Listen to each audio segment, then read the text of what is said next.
Paname. Ici c'est Paname. Ici c'est Paname. Ici c'est Paname. J'ai la tronche du parigot, le cœur qui palpite. On chante, on crie, Paris est magique. Le rouge, le bleu, fier de nos couleurs. Le parc en feu, ressens-tu la ferveur? Yo, salutations mes humains, c'est OP, j'espère que vous allez bien et bienvenue sur la chaîne. Bon week-end à toutes et à tous. Je suis un petit peu malade les gars, donc vous m'excuserez, je vais essayer de faire de mon mieux. Et oui, l'Angleterre, la pluie, tu reviens, changement de température, etc. Ça a eu ma peau. Mais bon, on est solide et on va faire les choses carrées. Les gars, le parquage visiteur demain soir à l'Alliance Riviera, puisque tu te doutes bien, c'est l'avant-match Nice-Paris-Saint-Germain, sera rouge et bleu, puisque oui, nos supporters, nos ultras ont eu l'autorisation de se déplacer. Donc demain soir, nos Parisiens sur le terrain seront poussés dans les tribunes par des supporters et des ultras parisiens. Et ça fait extrêmement plaisir. Bref, on s'abonne à la chaîne si ce n'est toujours pas fait. La petite clochette à côté, on clique dessus pour les notifications, le référencement. On met son plus beau pouce bleu et on lâche son petit commentaire. Sans plus attendre, on se fait les stats des deux équipes. On parle de Nice et on finit avec nos Parisiens. Et c'est tout de suite pour les stats.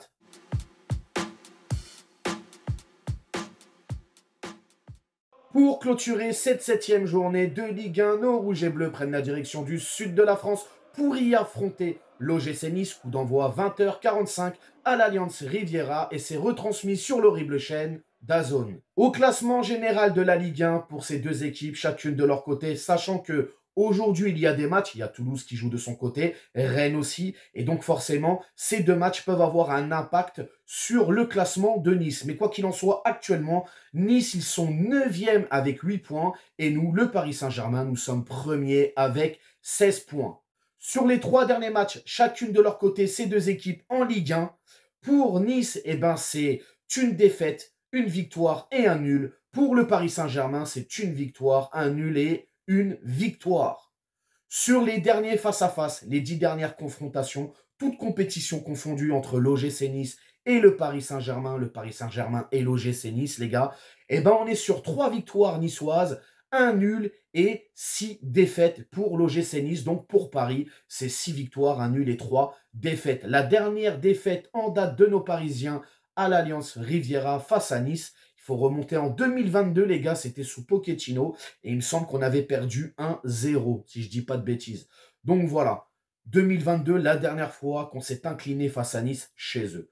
En espérant que demain soir, on fasse le boulot. Donc c'est tout, les gars, au niveau des stats. Hein. On peut aussi voir vite fait sur les 20 derniers matchs de ces deux équipes, les stats un petit peu pour Nice. Regardez aussi pour le Paris Saint-Germain. Donc voilà les gars, c'est tout ce que j'avais à dire. Maintenant, on va se concentrer sur notre adversaire, l'OGC Nice, et c'est maintenant.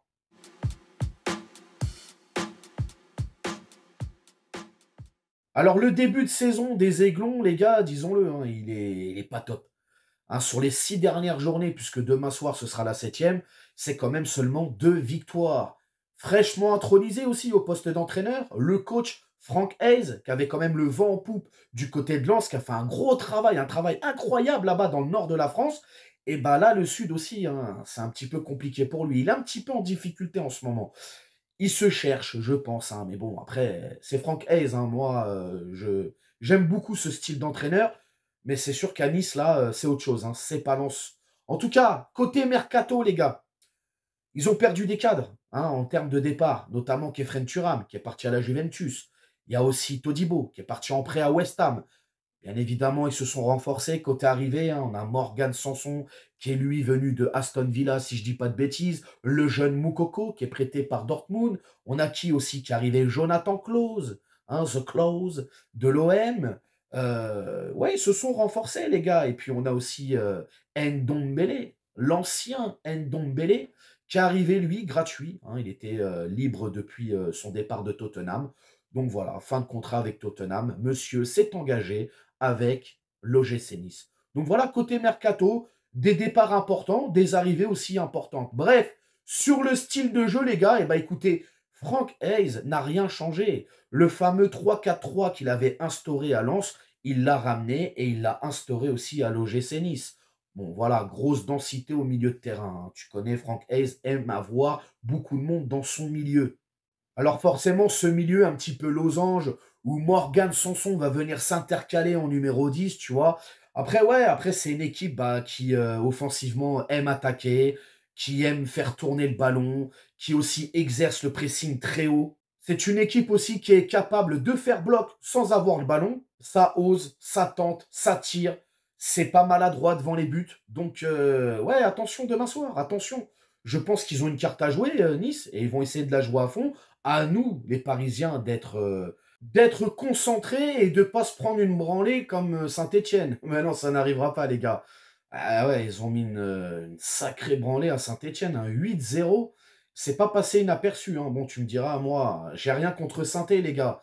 Mais Saint-Étienne, je suis désolé, ils ont le niveau Ligue 2. Ça va trop vite pour eux en Ligue 1. Ils n'ont pas l'effectif pour la Ligue 1, ils sont pas taillés pour la Ligue 1. Bon, voilà, maintenant, ils ont mérité leur montée, hein, les gars. Mais c'est compliqué pour eux. En tout cas, voilà. Attention, demain soir. Bref, maintenant, on passe à nos Parisiens.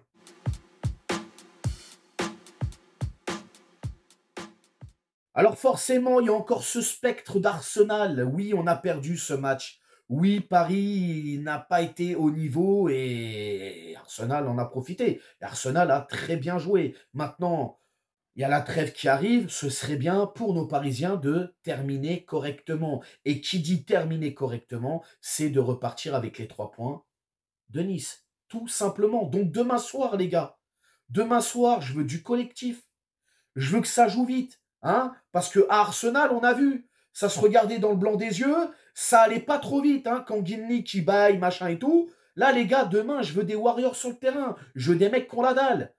Qu'on la dalle. Et Barcola, tu commences à comprendre maintenant que les défenseurs anticipent tes mouvements. Eh ben, change, frérot. Change ton style. Tu vois ce que je veux dire?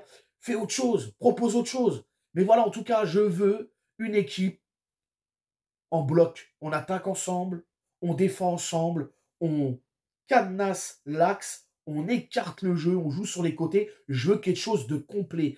Œuf, jambon, fromage. Là, voilà, la complète, frérot.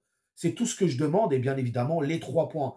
Après, dans l'animation, il va falloir aussi y aller un peu plus vite parce que la possession, c'est bien, mais la possession stérile, ça ne sert à rien. Donc, jouons plus vite. Moi, c'est tout ce que je demande. Il faut qu'on aille plus vite. Et je pense que c'est ce que demande Luis Enrique. Mais on a des joueurs qui aiment bien tâtonner le ballon. Donc voilà, les gars, on joue vite, on fait attention.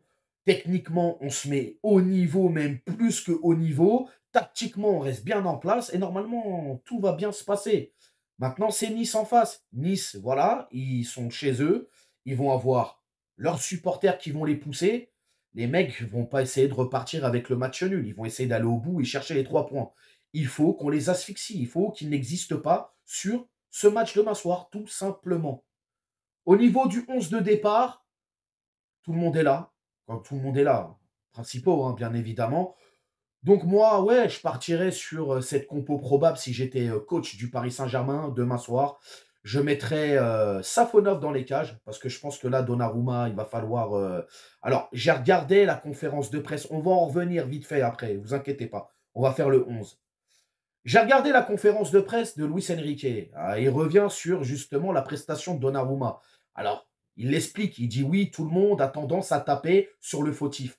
Mais vous ne regardez pas ce qui s'est passé avant et ce qui amène le but. Alors oui, forcément, forcément, ce qui amène le but, c'est sûr que c'est le marquage, mauvais marquage de Mendes qui laisse passer le mec, et, etc. Bon, là-dessus, il n'y a pas de problème. Mais Donnarumma, je suis désolé. À son grand âge, le gardien que c'est, ce qu'il représente dans le football, pour sa sélection, etc., il y a un moment donné, non, c'est une faute professionnelle. Tu ne peux pas faire 2 mètres et faire ce genre de sortie. J'entends, moi, Luis Enrique, et je comprends, et je suis même plutôt de son avis. Mais là, ça fait un peu beaucoup. Donc, ok, il cherche à protéger chez ses joueurs, c'est normal, c'est de la com. Mais là, à Donnarumma, pour moi, voilà, demain soir, sur le banc. Ça lui fera peut-être les pieds. Peut-être que je suis un peu dur. Mais voilà, si on fait de la concurrence sur le reste de l'équipe, il faut aussi en faire pour le gardien. Hein, parce que ça tourne, ça tourne, ça tourne sur les 10 joueurs de champ. Mais dans les cages, il faut aussi tourner un petit peu. Hein. Donc là, on va mettre Safonov, les gars. Et je reviens sur mon 11 de départ. Donc, Safonov dans les cages. La charnière centrale, je repars avec Marquinhos, Pacho. À droite, Hakimi. À gauche, Nuno Mendes. Il va falloir que tu te réveilles, mon pote. Hein, je ne sais pas si c'est le fait de ne pas avoir de concurrence à ton poste, là, mais il va falloir que tu nous donnes un peu plus de choses, plus de certitude dans ton jeu. Muscle ton jeu, Nuno, hein, comme dirait Aimé Jacquet. Vitinha en sentinelle. Je mets Kanginli avec Joe Neves. Je veux un milieu virevoltant demain soir. Ouais, il faut que ça virevolte, frérot. Et puis Kanginli dans ce rôle un peu de 10 qui va justement distribuer des caviars avec sa qualité de passe qui est quand même au-dessus de la moyenne. Et puis pour l'attaque, les gars, bah, je mets Asensio qui a l'air d'être disponible. Donc Asensio en espèce de faux neuf, Barcola à gauche. Et le retour de Dembouz. Hein. Il n'y a pas eu mort d'homme, les gars. Tranquille, pas de drama. Dembouz qui reprend son poste à droite. Donc voilà, les gars. C'est le 11 de départ si j'étais coach de m'asseoir du Paris Saint-Germain que je mettrais en place tout simplement. Pour le score, eh bien écoutez, je vais rester sur le score que j'avais annoncé pour Arsenal. Et je vais partir sur un 1-2. Voilà, je vois quand même Nice nous poser des problèmes et mettre un but. Mais je vois le Paris Saint-Germain justement mettre un but d'écart, donc 2 buts, et repartir avec les 3 points. Donc 1-2. Et pour les buteurs, je vais partir sur Asensio. Asensio, ouais, je mettrai un but pour Asensio et je mettrai Kanginli. Voilà, Asensio, Kanginli pour les buteurs demain soir contre l'OGC Nice, selon moi, bien évidemment. Vous allez me dire dans les commentaires, mes humains, comment vous sentez ce match, le score que vous voyez, est-ce que ça va être compliqué, est-ce que non, le Paris Saint-Germain va faire le boulot et va pouvoir aller à la trêve internationale tranquillement avec les 3 points. Vous me dites tout dans les commentaires, n'hésitez pas à vous abonner, partager, liker, et bien évidemment, on s'attrape pour demain soir pour le débrief. Prenez soin de vous encore une fois, bon week-end et à demain. Ciao, ciao. Nique sa mère, les foutiques, c'est l'UTES que j'incarne. Paris capitale et la Liga capitule. On voit toute ton équipe face à Navas.